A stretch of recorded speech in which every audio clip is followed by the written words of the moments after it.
અને સંતો ભેગા થયા. સંતોને એટલું જ હતું કે આ જગતનું કલ્યાણ કેમ થાય.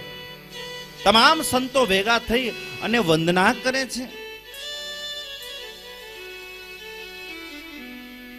કે હે સૂતજી, આપ તો વેદ વ્યાસના પરમ શિષ્ય છો, મહાભાગ્યશાળી છો, ગુરુની કૃપા પાત્ર છો. આપ કૃપા કરીને અમને એવી કોઈ કથા, એવું કોઈ વ્રત કે જે ભવ પાર પહોંચાડી દે, એવું કોઈ વૃતાંત કહો, એવું કોઈ વ્રત કહો. સૂતજી કહેવા લાગે કે મારું જન્મ જ એટલા માટે થયું છે, હું એના માટે તો આવ્યો છું. પરિભ્રમણ એટલે તો કરું છું કે જગતનું કલ્યાણ થાય, એટલે હું તીર્થમાં ધામમાં જઈને પરિભ્રમણ કરું છું. બૃહદ નારદીય પુરાણમાં એવો ઉલ્લેખ મળે છે બીજા અધ્યાયની અંદર કે થોડુંક પરીક્ષિત અને સુખદેવજીનું વૃત્તાંત કીધું છે બાપુ, જે ભાગવતનું અનુસંધાન જાળવ્યું છે. પરીક્ષિત જ્યારે બ્રાહ્મણો દ્વારા શ્રાપિત બન્યા છે ત્યારે એમનું મોક્ષ સુખદેવજી બાબા દ્વારા થયું છે. ને આવું જ વિસ્મય પામ્યો હતો. અને હરિભક્તો જ્યાં જ્યાંથી પ્રશ્નો ઉદ્ભવ્યા છે ને ત્યાં ત્યાંથી શાસ્ત્ર રચાણા છે.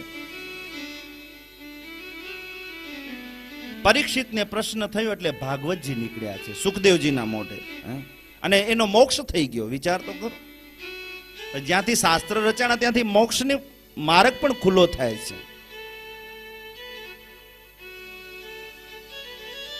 ગરુડજીને પ્રશ્ન થયો, ભગવાન નારાયણના માધ્યમથી એમને ઉપદેશ મળ્યો, ગરુડ પુરાણ રચાણી, જીવ માત્રનું કલ્યાણ થઈ ગયું. વિચાર તો કરો. માં ભગવતીને સંશય થયો, રામાયણ રચાઈ ગઈ, હે આ અમરફળ શું છે? અમરફળની કથા મહાદેવે માં ભગવતીને કીધી. આવી બધી કથાઓ જ્યાં જ્યાંથી પ્રશ્નો ઉદ્ભવ્યા છે હરિભક્તો, ત્યાં ત્યાંથી શાસ્ત્ર રચાણા છે.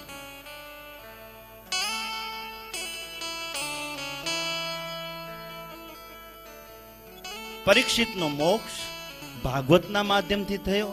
ઘણા બધા લોકો અમને કહે મહારાજ બરા રૂપિયા વાળા થઈ જાય, પણ એવું નથી હોતું સાહેબ. આવા કાર્યો રૂપિયાથી નથી થતા, યાદ રાખજો. દ્રઢ સંકલ્પોથી થાય છે, શુભ સંકલ્પોથી થાય છે. તમારા સંકલ્પ શ્રેષ્ઠ હશે ને તો એને પૂર્ણ કરવા માટે સ્વયં શ્રી હરિ ભગવાન વિષ્ણુને પણ આવવું પડશે.